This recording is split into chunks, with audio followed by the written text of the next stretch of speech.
President, thank you for allowing us to come here. We asked for this interview because your country's been at war for 4 years.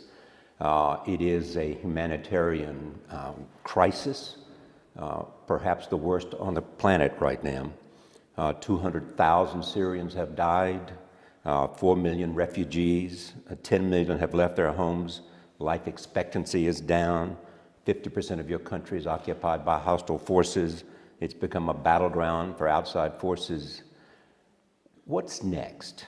Because we have seen since I last visited you the rise of ISIS. We have seen Hezbollah in here. We have seen the United States become increasingly concerned about ISIS, so much so that the President and especially the Secretary of State have said there is a need for a negotiated settlement. Actually, the beginning of your question is exaggerating the numbers a little bit, but that's not the issue. I'll always invite the media in the West and the officials to deal with those numbers, not as spreadsheet and numbers and counter. Actually, it's bereaved families who lost their dear ones. It's a tragedy that's been going through every Syrian family, lost someone, lost their livelihood, and so on. Whether it's few thousand or hundreds of thousands, it's a tragedy.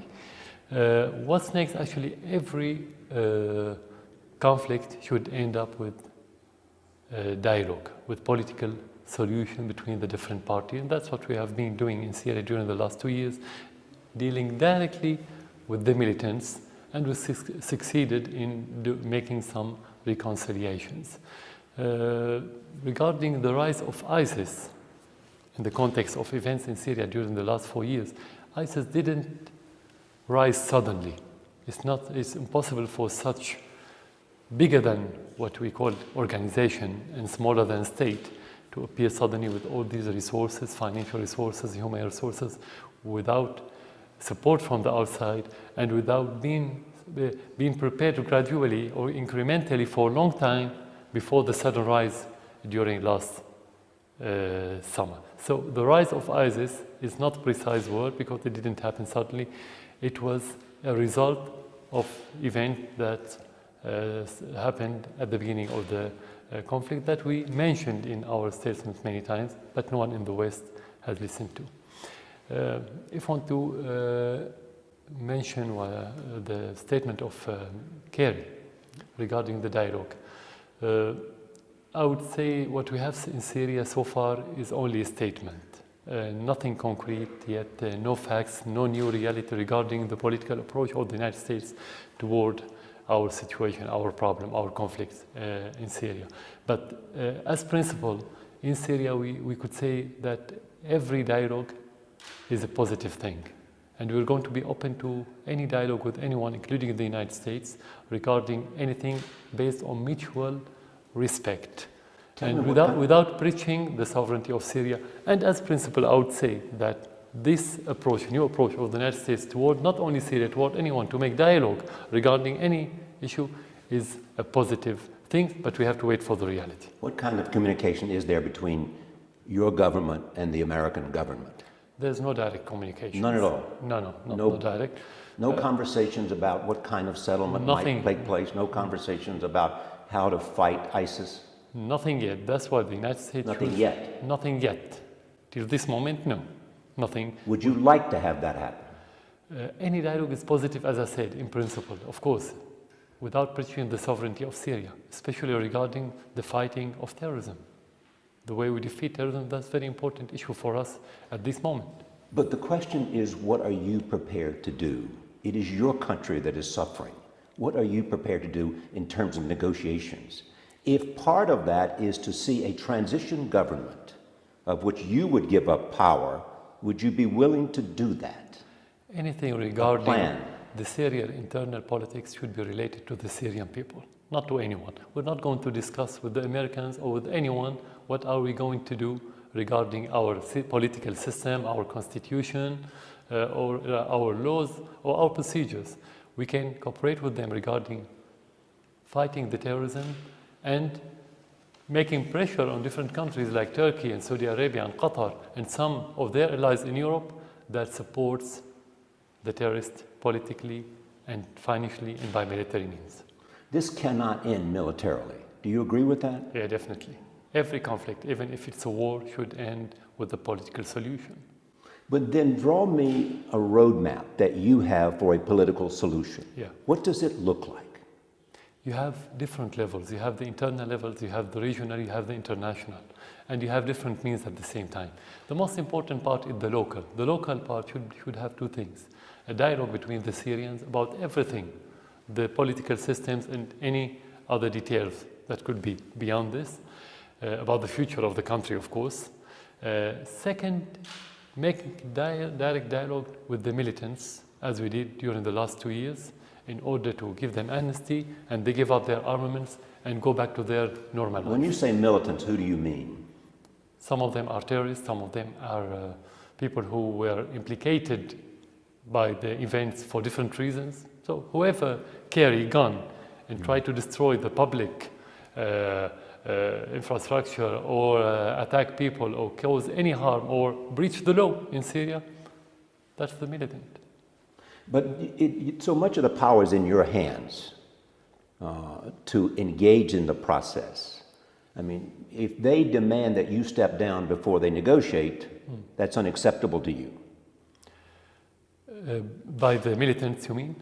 No, I mean by the United States and Russia and parties to the conversation. No external party has anything to do with the future of Syria, with the constitution or president or anything like this. No, we're not going to discuss it with them. This is the Syrian issue. Whenever the Syrian people want to change their president, it should be changed right away, in the same day, even if we exaggerate. Of course, it must be through a political process, through constitutional process. That's how we change presidents, not through terrorism and external intervention. Some say that ISIS was the best thing that happened to you and that even some of the things that you have done have benefited ISIS. That because of what ISIS has done and because of your fight against the moderates in your country who, in terms of the Arab Spring, wanted to see more democracy here, that you, in the effort to crush them, allowed ISIS to grow. Yeah. Let's go back to what President Obama said in one of his interviews recently, when he said that the moderate opposition in Syria is elusive. That's very clear by President Obama, and we always said there's no moderate opposition. So the rise of ISIS wasn't sudden again. The evisceration, the amputation, eating the hearts of the victims started from the very beginning, and even beheading started from the very beginning of the conflicts. It started what they called the moderate opposition, then it continued with Al-Nusra, then with ISIS. So what happened with those three, including ISIS, they attack military bases, they kill our soldier, and they destroy our economy. How could, according to this logic, how could that be the best thing happened to me? In what logic? To lose, to destroy the country, to kill your supporters, and to kill others, and to kill civilians? In what sense could that be the best thing that happened to me or to the government? That's illogical, that's unrealistic, that's unpalatable. When you, again, I come back to the idea of how now, with the new reality of ISIS, how it's changed the circumstances. As they have gained in strength, what new changes do you see in attitude towards you and staying and the Syrian government? Regarding the West, you mean? Yes. I think the West has changed its calculations after the rise of ISIS, but that doesn't mean they changed their approach to the conflicts in Syria, in Iraq, and in our region. I don't think they've learned the lesson well, and that as a result will not change the course of the event, because the very beginning of the problem from the Western perspective is to change the system or the president or the government that they don't like, and they are still moving in the same direction. That's why nothing concrete has changed yet, only the appearance and the priority. Their priority is to fight ISIS, but that doesn't mean their priority to get rid of ISIS. How can you see the United States cooperate with Syria regarding ISIS? There's no direct cooperation. But how do you see the future? The future, I mean. In the future, there must be a direct dialogue in order to fight terrorism, because the terrorism is on our ground, on our soil. They cannot defeat it without our cooperation, without having our information, because we live with this and we know the reality and how to defeat it. Most people believe there's cooperation unofficially, and it goes through Iraq. That somehow Syria knows when airstrikes are taking place by the United States because they get that information from Iraq. Yeah. From another third party, not only Iraq, more than one country told that they're going to start this campaign. How does that work? What do you mean? You get information? You mean the campaign? Yes. How does it work on the ground regarding ISIS? Yes. How do you get information? About American airstrikes and so that it can coordinate with what you are doing. As I said, it's so they're not bombing Syrian troops. Through third party. And it was very clear that their aim is to attack ISIS, not the Syrian army. And that's what happened so far. The third party means Iraq and who else? Iraq, another country, Russian officials. Russian officials, Iraqi officials. Iraqi officials communicate to you the American intention. Exactly, in the detail that I just mentioned now. What's the level of that information? Is it just about airstrikes? Is it about other activities on the ground that are taking place? No details, only the headlines and the principle that they're going to attack ISIS in Syria and Iraq during the next few days. That's what we heard, nothing else. When you shot down an American drone, did you know it was an American drone? No, because any drone, any airplane, any aircraft will not tell you that I'm American. So whenever you have a foreign aircraft, you only shoot it. This is the rules, the military rules. How much of a benefit are you getting from American airstrikes in Syria, reducing the power of ISIS? Sometimes you could have local benefit, but in general, if you want to talk in terms of ISIS, actually ISIS has expanded since the beginning of the strikes. Not like some American wants to sugarcoat the situation as to say that it's getting better. ISIS has been defeated and so on. Actually, no. You have more recruits.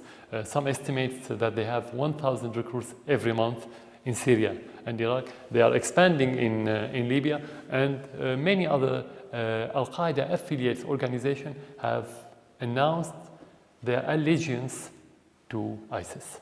So that's the situation. How much territory do they control in Syria? Sorry? ISIS controls how much territory? 50%? Yeah, it's not regular war. You cannot. You don't have criteria. It's not an army that made incursions. They they try to infiltrate any area when there's no army and when you have inhabitants.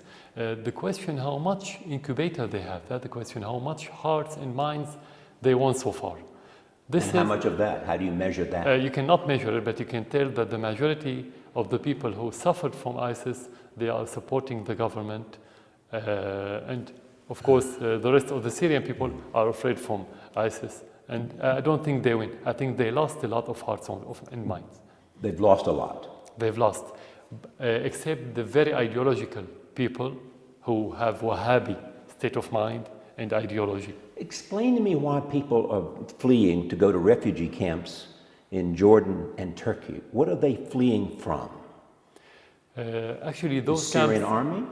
No, those camps started being built before having any real conflicts in Syria. So it was premeditated. But it's over 3 million people. To be used as a humanitarian headline, entitled, and to be used against Syria, to be a pretext for a military intervention. That's how it started. Then later they started giving incentive to people to flee there. Now the majority of those, they fled because of the terrorism. And I'll give you an example. During the elections, the presidential elections, most of the refugees in Lebanon, for example, and even in Jordan, they voted for the president, not against the president. That's a concrete indication. You cannot ignore it. So they don't fled from the Syrian army. If they fled from the Syrian army, or because of the Syrian army, they would be in the other... I have interviewed some of them in the Jordanian refugee camps, and they were fearful of the Syrian army. And they were fearful of repercussions in Syria if people knew they were being interviewed. So they were reluctant to give their name and where they were from. But they had fled in fear of the Syrian army. That could happen.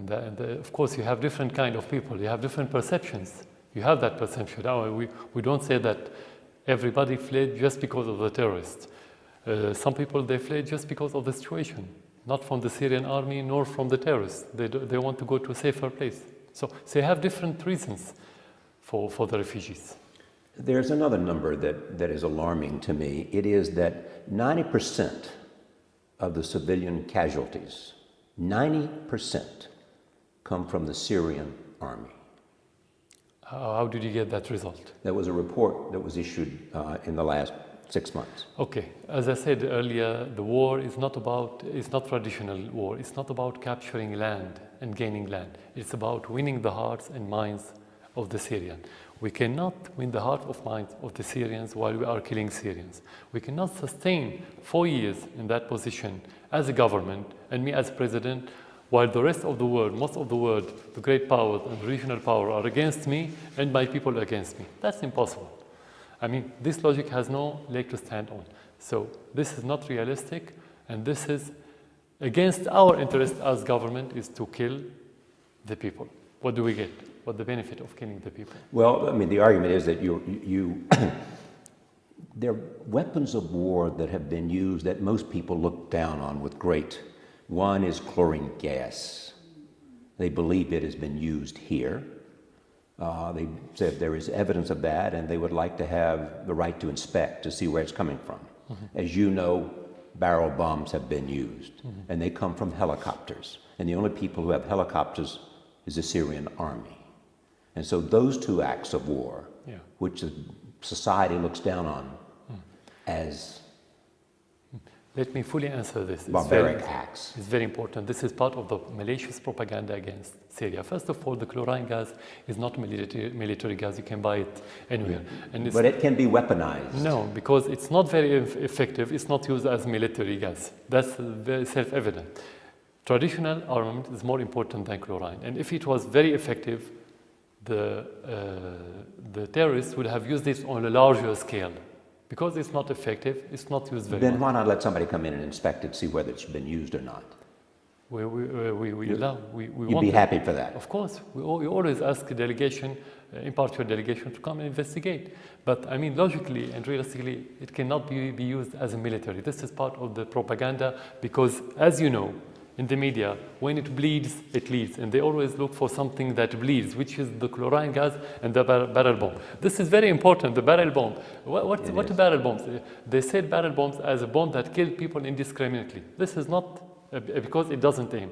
This is not realistic for one reason, because no army uses bomb that doesn't aim. And the proof to what I'm saying, that you don't talk about the shape of a bomb to call it barrel or cylindrical or whatever. The state-of-the-art drones, American drones in Pakistan, Afghanistan, and Yemen, with the state-of-the-art precision missile has killed more civilians and innocents than killing terrorists. So it's not about this bomb that doesn't aim, that kills discriminately.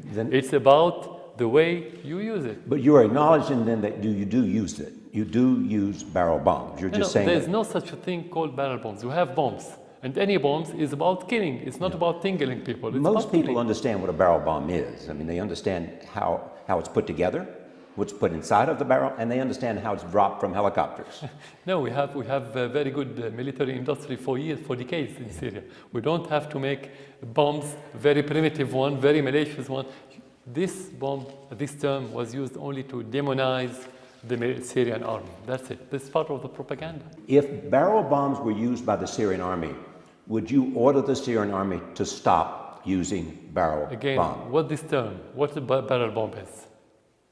I mean, do you describe the missile that you have by being cylindrical? It's a bomb that inflicts terrible civilian casualties. Any bomb is made, and missile and even bullet is made to make casualty, but not civilian. There's no military means was made in order not to kill. But how you use it, it's again about the way you use it. It's not about the bomb. If you want to talk about casualties, that's another issue. Every war is malignant. Every war is bad. You don't have benign war. And that's why wars are bad, because you always have casualties. But that's not related to certain kind of bombs or bullets or whatever. This is completely another issue. Are you denying that barrel bombs are being used and inflicting great casualties? Again, I always say, what is a barrel bomb? We use a bomb, we use missile, we use airplanes, we use bullets. You don't describe what we use by the shape, whether it's called barrel, spherical, cylindrical, and so on. You don't describe it this way. You use armaments. If you have casualties, it's a mistake that could happen in every war, but your aim is always to kill terrorists, not to kill your people, because you have support by your people, you cannot kill them. But you are acknowledging that they come from helicopters, barrel bombs. This is technical issue, military issue, how to throw. No, you can throw them. But only one? No. You can throw bombs by any airplanes. You can throw them by missiles. You don't have to use helicopters. You can use them the way you want. But if I hear you correctly, is that you acknowledge that their barrel bombs are being used, but they're like other bombs in your judgment, and they're not necessarily any different than other weapons. That's what you seem to be saying. We don't have a bomb that's called barrel bombs. This name came through the media, or from the media. Well, we can describe what it is. We don't have it. What you call our bombs, that's related to the media. And that's used by the militants, then adopted by the West in order to demonize the Syrian army. We don't have something called barrel bombs that killed indiscriminately. If you have a strong bomb or a weak bomb or good bomb or whatever, I mean, you can call it whatever you want. We have regular bombs, traditional armaments. That's what we have. You have often spoken about the danger of a wider war in the Middle East. Yeah. Let me talk about the parties involved and characterize how you see them. Let me begin with Saudi Arabia. Saudi Arabia is anarchic autocracy, medieval system that's based on the Wahhabi dark ideology. Actually, let's say it's a marriage between the Wahhabi and the political system for 200 years now. That's how we look at it. And what is their connection to ISIS? The same ideology, the same background. So ISIS and Saudi Arabia are one and the same? The same ideology, yes. Same ideology. It's Wahhabi ideology. Their ideology is based on the books of the Wahhabi in Saudi Arabia. So you believe that all Wahhabis have the same ideology as ISIS? Exactly, definitely. And that's announced by ISIS, by Al-Qaeda, by Al-Nusra. It's not something we discover or we try to promote. It's very, their books, they use the same books to indoctrinate the people. How about Turkey? Turkey, let's say, is about Erdogan, his Muslim Brotherhood fanatics. And doesn't mean that he's a member, but he's a fanatic. President Erdogan is a Muslim Brotherhood fanatic. And he's somebody who's suffering from political megalomania, and you think that he's becoming the Sultan of the new era, of the 21st century. You think he could stop the border if he wanted to? Yeah, of course, definitely. He doesn't only ignore the terrorists from coming to Syria, he supports them logistically and militarily, directly, on daily basis. And if you take the example of Kobani, what he called it Kobani, it's called Ain al-Arab, the city where the Kurds were fighting ISIS and where the campaign started, the military campaign, the American military campaign started there.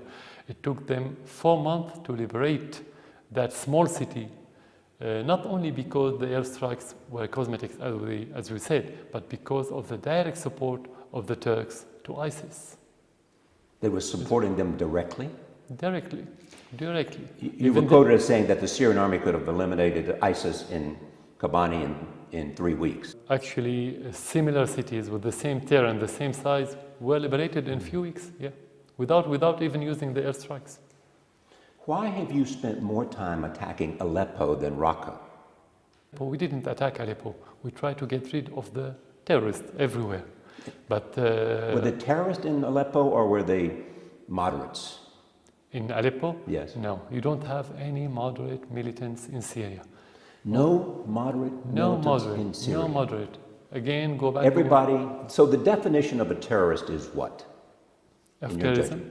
Whenever you hold a gun and kill people and destroy public buildings, destroy private properties, that's terrorism. So anyone who opposed your government in Syria and used military tactics was a terrorist. With the military tactics, Using or without. using weapons to... The word opposition everywhere in the world, including your country, is a political opposition. Do you have military opposition in the United States? Would you accept it? You wouldn't. And we wouldn't. No one accepts military opposition. Military means... It's one thing to say there's military opposition. It's another thing to call them terrorists. Military opposition is terrorism. Whenever you hold a gun and machine gun and try to destroy and kill and the threat, this is terrorism by every definition in the world. It's not my definition. Whenever you want to make opposition, it's going to be political opposition, like your country. Use the same criteria. We don't have different criteria than the one that you have in the United States or in Europe or anywhere else. If there's a negotiation, would you accept as part of the negotiation and share power in Syria with anyone who is in opposition to you now, whether they are moderates, whether they are terrorists? But if in fact they lay down their arms and say, we want to be part of a future government, a transition government in Syria. Whenever they lay down their arms, they're not terrorists anymore. Whenever. ISIS? ISIS will not. This is, how to say, virtual. For ISIS to lay down their arms, this is virtual because their ideology is they want to fight and to be killed and to go to heaven, to go to paradise. That's how we look at it. They won't negotiate anyway. So we don't have to answer something which is virtual, not realistic. The realistic one, that many of the militants lay down their arm and they are working with the government now. This is reality. I'm not talking about what is going to happen in the future. That's happening, and that's part of the reconciliations. Some people are interested in politics. They can take that track, and some people are interested only in going back to their normal life and work any job, not being part of the politics. Of course, we are open. Whenever there's political opposition, we are fully open to deal with them. As you know, Secretary Kerry has called you a brutal dictator. Secretary Kerry. Other people have said worse. Does that bother you? Is that an accurate description of you? You wanted the rest of the world to know the reality. Of course, you won't be happy to hear something which is far cry from the reality. But at the end, this kind of description to an official wouldn't be really important unless the Syrian citizens said this word. And because the Syrian people still support you, it's impossible to be dictator, killing your people, and have the support of the people. With respect. There's contradiction. Yeah. Well, it's interesting to have that conversation because with respect, it is said that there was a time several years ago in which you were in a very difficult place. And some people thought the government might fall, even suggestions that you were planning to leave. And then the Iranians came in and Hezbollah came in and the tide began to turn. Is that a fair appraisal of the circumstances? Because if it's true, it means that the Syrian people were not supporting you. Yeah. Because before foreign forces came in, you were about to lose. First of all, the Iranian never came during the conflict. Well, never said. General Soleimani was here in Damascus. He's always here. For decades. This kind of cooperation, like you're saying, now we have. He was here for the same reason he is in Iraq right now. Yeah, but there's difference. He was advising Hezbollah and. You have cooperation as America with different countries. You send experts. You have kind of cooperation. That's different from sending troops. Is that correct? Different. Sending troops is different from having cooperation on higher levels. It doesn't matter where they came from. If they are under your command, so to speak. I mean, if you're giving direction to Hezbollah. Yeah. But the central point I want to what you mentioned, your question implied that the Iranians are fighting in Syria. That's completely incorrect. Not correct, definitely. If they come here, we will announce we don't have problem. We have the right to bring our allies to fight with us. At the same time, we announced that Hezbollah is in Syria. We didn't deny this. So why to deny Iran, not to deny Hezbollah? We don't. Yeah, but my argument with you, and you are an artful debater, my argument is, and I'm asking questions, I have no position here. My question is, if the Syrian people supported you Why, when the so-called Arab Spring came, were you almost about to lose power until outside forces came in? It's self-evident that the Syrian people were not supporting you if you were facing that kind of... If you have real Arab Spring today, neither Iran nor Russia, not even Hezbollah can help you. The difference in situation that you mentioned earlier between the beginning of the crisis and today, that we are gaining more support by the Syrian people because they discovered the truth. At the very beginning, many people the vision weren't clear for many Syrians. Now it's very clear. And we have support even from many people in the opposition against the terrorism. So the main factor why the situation has changed, not Iran or Hezbollah, is the Syrian incubator, the Syrian population. That's what is different. Hezbollah is not a big army. It cannot play that role all over Syria. Well, the game on the ground didn't change until they came here. No, that's not true. No, that's not true. So you didn't need them? No, we needed them, of course. That's alliance. We need them. That they play an important part. But what has changed the balance that you mentioned when you talk about 23 millions in Syria, when you have Arab Spring, let's say a few thousand fighters from Hezbollah wouldn't change the balance. What has changed the balance is the incubator that moved toward the government. That's what has happened. Here's what's also clear, that even though Secretary Kerry has suggested you are part of the problem or part of the solution, and they want you to be part of the solution, but they have not yet changed their mind that you have to agree to share power or give up power. They don't want you in power. First of all, they didn't try to make the negotiations or dialogue with us, so they don't know what we want. And that's why I'm here. See, that's why I'm here to have you tell me what you want. That's exactly why I'm here. Tell me what you want. What we want is whatever the Syrian people want. As I said, as a president, to but stay if or the not. Syrian people are supporting you, you have a relationship with them, and you know what they want. Yeah. Now. So what do you want? Now we want, in such circumstances, we always ask for two things. First of all, dialogue. Second, sharing of power by any political entity that represents Syrian people, not political entity that's being forged in the United States CIA or in France or in Qatar, by patriotic Syrian opposition that represents the Syrians. And we have it. We have in Syria many. So what do you mean by sharing power? I mean, if you want to go back to constitutional procedures, they should go to elections. They can share in the parliament, in the local administration, in the government, in everything, and to be part of the decision in the government, like any country. You and your father have held power in Syria for how many years? The combination of you and your father.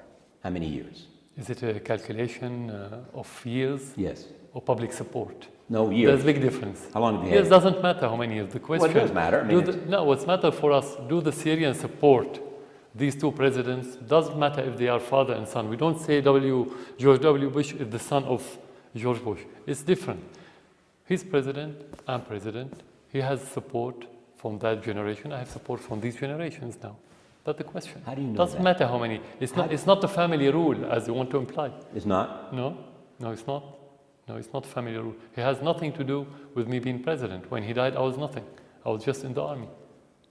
I wasn't official. I wasn't, let's say, a high-ranking official. You know,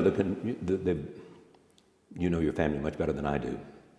But the conventional wisdom is that after your older brother died, your father wanted you to come back because he wanted you to be able to assume power when he left. Actually, the reality is the opposite. He wanted me to stay as a doctor and to go back to London, and I refused. That's the reality. He didn't want you to come back? No, never. He didn't want me to be part of the politics. Then why did you become part of the political process when you were a doctor? We live in a political family, we live in a political environment, and I'm in the army anyway, I'm doctor in the army, and the army during the history in Syria has made the history and reality in this country. Because he was such a significant political figure in the Middle East, would he have done things differently if he was That's the a president virtual of Syria question. today? I cannot answer on his behalf. That's a virtual question. Nobody knows. Do you think he would agree with what you've done? Definitely, he wouldn't allow the terrorists to take over. He wouldn't submit to external intervention. And ISIS is external. And he would have defended his country like he did during the Muslim Brotherhood. The same happened on a smaller scale in the 80s, late 70s, early 80s, when the Muslim Brotherhood started assassinating and killing and destroying and burning. And he fought them. That's his mission as a president. That's what you have to do. To leave terrorists killing your people, that's your mission. Is it a fair appraisal of what you believe that everything must be done and the end justifies the means to stop terrorism in Syria as you define it? No, it's not ends justify the means. This is Machiavellian principle. You should have values and principles. You have constitutions and you have interests. So according to your values, you have to defend your people, the population, the Syrian citizen. You have to defend your country. For your interests, you have to get rid of terrorists. So that's how we think, not only Machiavellian way. Tell us what the Russians want. They are Sorry? a strong ally of you. Yeah. What do they want? Definitely, they want to have balance in the world. It's not only about Syria. I'm a small country. It's not about having a huge interest in Syria. They could have it anywhere else. So it's about the future of the world. They want to be great power that have their own say in the future of this world. That's And what do they want for Syria? The stability. They want Stability. stability and political solution. And what does Iran want? The same. The same. Syria and Iran and Russia see eye to eye regarding this conflict. And what is your obligation to both of them? What do you mean obligation? What do you owe them? Yeah, I know, but they didn't ask for anything. Nothing at all. That's why what I said. They don't do that for Syria. They do it for the region and for the world. Because stability is very important for them. Because if you have conflicts here, it will burn somebody else there. If you want to talk about terrorism, terrorism has no boundaries. It sees no borders, no political borders. It's much more difficult to take any procedure to face it than do toward the internet, which is difficult to control. When you have ideology, it crosses everywhere. It could reach Russia, it could reach Turkey, anywhere else. So they have the same interest. Russia and Iran and many other countries who support Syria, not because they support the president, not because they support the government, because they want to help themselves and have stability in the region. Let me present an alternative argument, Yeah. Which the United States may very well believe, that they support you because they've had a long-standing relationship. They support you because they want access to Lebanon. They support you because it's part of the larger conflict between Sunni and Shia. You mean the Iranians or the Iranians, Russians? I'm talking about the Iranians. No, I think the Iranians... And because they've supported you militarily and with financial the way aid. the Iranian looks at the Shia-Sunni issue or conflicts is that this is the most detrimental thing that could happen to Iran, because it's the most detrimental to Iran. To Iran. Yeah. This conflict is the most detrimental thing. Anything related to Sunni Shiite conflict is detrimental to Iran. That's their point of view, and that's how we see it. We agree with that. So actually they are going the other way. They want always to have reconciliation, unification between the Muslims, because that's very good for Iran. They don't want to be part, they don't look at the issue in Syria as part. They know that Saudi Arabia and the Wahhabis, they wanted to instigate this conflict in order to bring more of the Muslims on their sides. As you know, there are many people who look at the Middle East today beyond Israel and say within the Islamic world, it's all about conflict between Saudi Arabia and Iran. Those two are mortal enemies fighting for influence in the Middle East. That's not precise for one reason, because it looks like if Iran wants to attack the Sunni and Syria wants to attack the Shia. It's actually started with Saudi Arabia after the revolution in Iran in '79. So it didn't start from Iran. Iran never interfered in any other nation's internal issues, including Syria. We have good relations with them. They never tried to interfere. No, actually, it's Saudi propaganda. I mean, the whole issue of Sunni and Shia conflicts is Saudi initiative and propaganda. It's a reality, but because of the Saudi, not because of the... But in Syria, they are on opposite sides. They try to... Arabia and that's Iran what are on opposite sides. That's what Saudi Arabia wants to promote, and that's what ISIS wants to promote, and that's what Al-Nusra wants to promote. In their political discourse, they always mention the sectarian issues. I'm now talking about how you see here, the region, and what's happening now. One is the rise of ISIS here in Syria, the rise of ISIS and affiliated groups in Iraq. Yeah.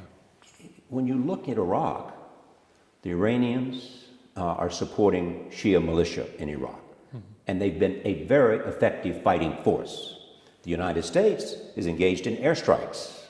They just had an airstrike yesterday in Tikrit, which the Iranian militias had helped capture, correct?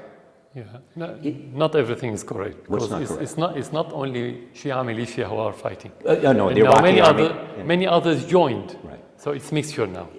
What's the possibilities of Iranian-American cooperation? Regarding fighting ISIS? Yes. I don't think anyone trusts that or believe that the American administration wants to really fight this kind of terrorism. Because, I mean, if you look at the airstrikes in Syria and Iraq, the whole 60 country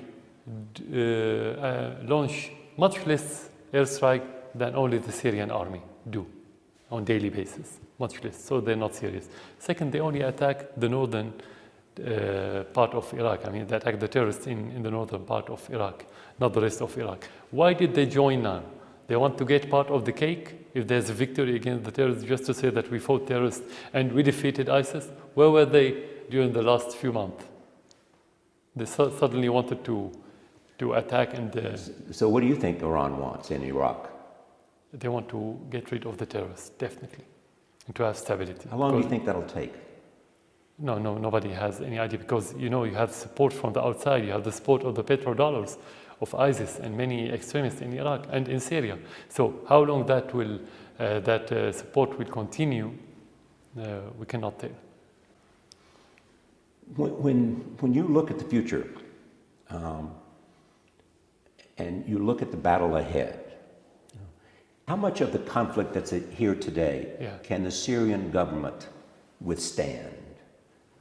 How much the Syrian country, the civilian loss? Will there be anything left in Syria? Yeah, of course, Syria still here. It's not the first kind of crisis that you've been facing during but nothing like the this. history. No, during the history, you had many crises similar. Damascus and Aleppo has been destroyed many times, but I mean, it's about the population. The Syrian population are determined to survive and to protect their country and to rebuild it. How much? It's about the potent power that every population have, and the Syrian people prove that they have strong potential in that regard. Anyway, we don't have any other option. What option do we have? Whether we suffer, whether we pay high price or less price. Well, what options do we have? But to defend our country, but to fight terrorism? We don't have any other option. I asked the question because many asked, what's the cost to Syria of what it's going through? And how will you put the pieces back together? Whenever there is finally an end to this, how will you put the pieces back together, and who will put the pieces back together? There's misconception in the West that what's happening in Syria is a civil war. This is where you can ask that question. What's happening in Syria is not civil war. When you have civil war, you should have I would say clear lines separated between different sects or ethnicities or different components. That's not what we have. What we have are terrorist infiltrated areas, and people are suffering from the fight with those terrorists and from the terrorism of those terrorists. So you don't have division in the society now. You don't have the sectarian issue now. Actually, you will be surprised if I tell you that the sectarian situation in Syria today is better than the sectarian situation, let's say, before the crisis. People are more unified now regarding the conflict, regarding the unity of the sect, the religions, and so on. So we cannot talk about how can you rebuild, let's say, the society. The society suffering from humanitarian aspect of the problem, but it's not divided anymore. That's very important. And that's why we are assured that, I mean, even this conflict, which is very bad conflict, as you say, every cloud must have silver lining, and this is the silver lining in this conflict, that the population are more unified now. So we don't have problem as long as the society is unified and homogeneous. Regardless of some dark part of this society, ideological corners in our society that support the Wahhabi, support ISIS, and support the extremists, but it's not the general situation in our society. Why do you think that the people in the West question your legitimacy? This intervention in Syria matters. I don't care about it, to be frank. I never care about it, as long as I have the public support of the Syrian people. That's my legitimacy. Legitimacy comes from the inside. But why? I will tell you why. Because the West used to have puppets, not independent leaders or officials in any other country. And that's the problem with Putin. They demonize Putin because he can say no and he wants to be independent, because the West, especially the United States, don't accept partners. They only accept followers. Even Europe is not a partner of the United States. That's to be very frank with you. So this is their problem with Syria. They need somebody to keep saying yes, yes man, a puppet, marionette, and so on. Somebody who can control by remote control. There are those who argue that you feel now that you are militarily stronger, that the advent of the Hezbollah and Iranian advisors and American airstrikes and coalition airstrikes, that you feel militarily stronger and therefore you're less willing to negotiate. Any war can deplete the strongest power. Even the United States, when you go to war, you will be depleted in every sense of the word. And we are a small country. We'll be depleted more than great country. So you cannot say that you are militarily power. This is again the reality.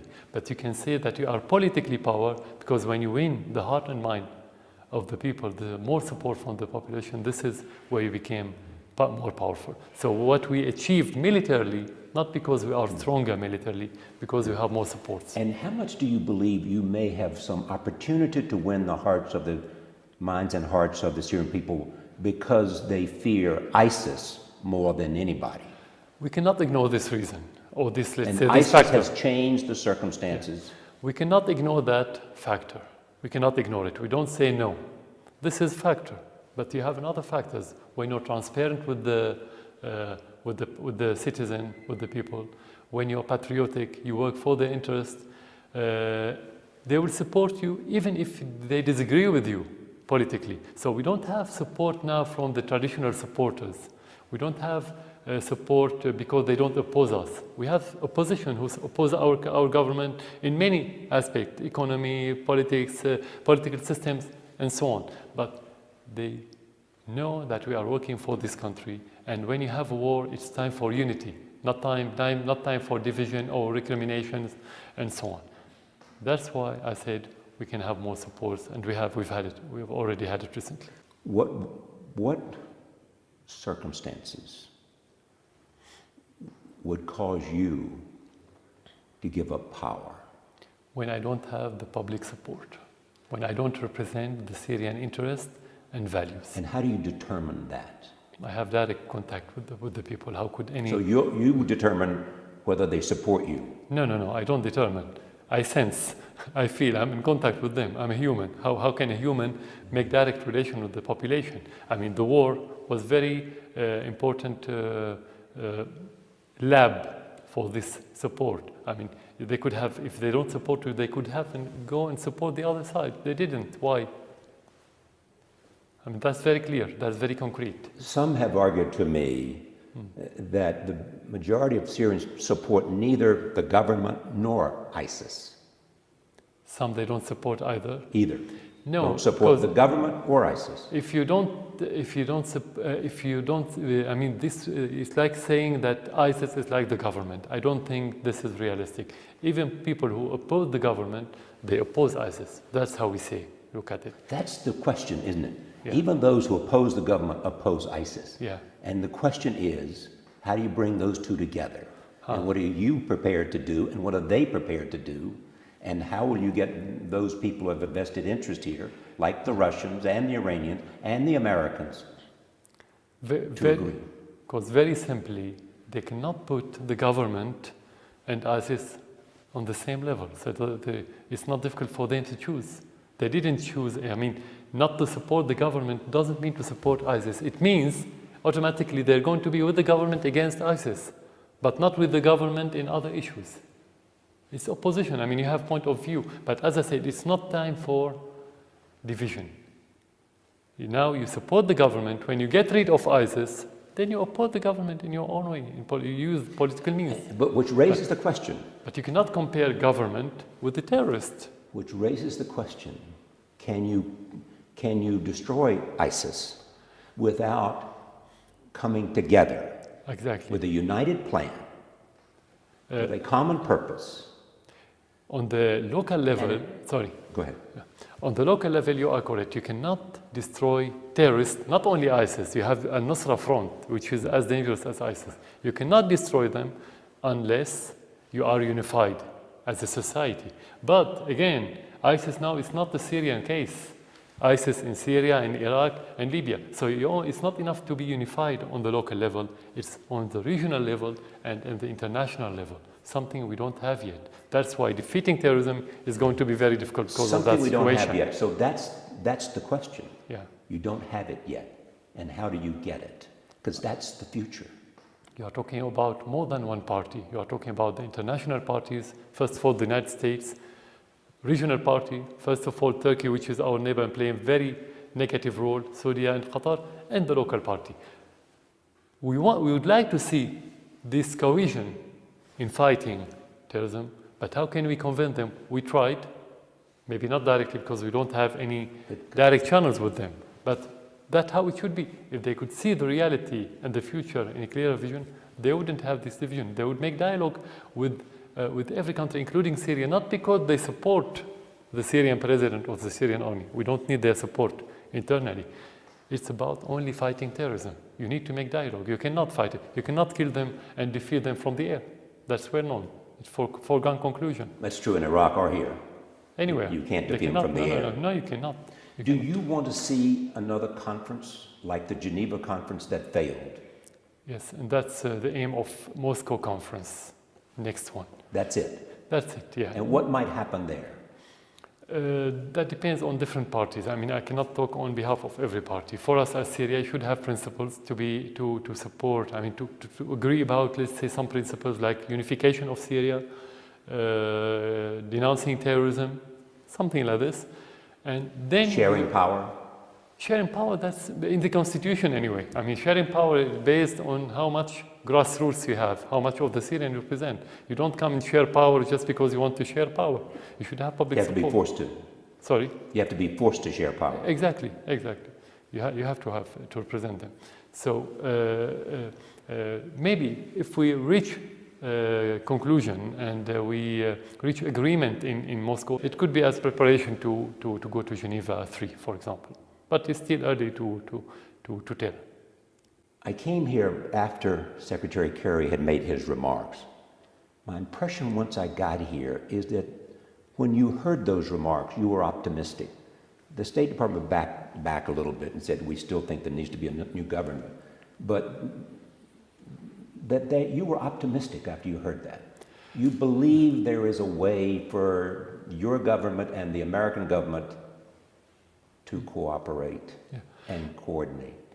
That's not the main point regarding that statement. I think the main point, we could have a feeling, and we hope that we are right, that the American administration started to abandon this policy of isolation, which is very harmful to them and to us, because if you isolate country, you isolate yourself as the United States from being influential and effective in the course of events, unless you are talking about the negative influence, like making embargo that could kill the people slowly, or launching war and supporting terrorists that could kill them in a faster way. So our impression, let's say, we are optimistic, more optimistic, I wouldn't exaggerate, that at least when they're thinking about dialogue, doesn't matter what kind of dialogue and what the content of the dialogue, and even doesn't matter of what their real intentions, but the word dialogue is something we haven't heard from the United States on the global level for a long time. But you just did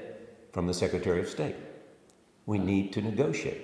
Exactly. That's the dialogue. That's what I said. I mean, that's why I said it's positive. That's what I said. We are more optimistic. I mean, when they abandon this policy of isolation, things should be better. I mean, when you start the dialogue, things will be better. Why don't you reach out to Secretary Kerry and say, let's talk.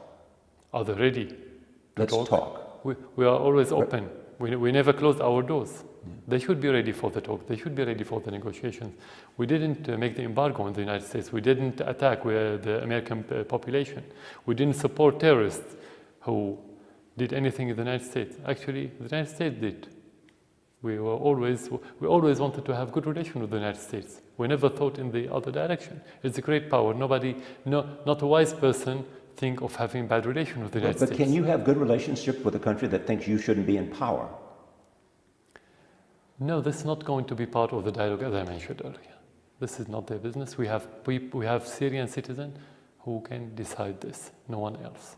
Whether they want to talk about it or not, this is not something we're going to discuss with anyone. Mr. President, thank you. Thank you for you.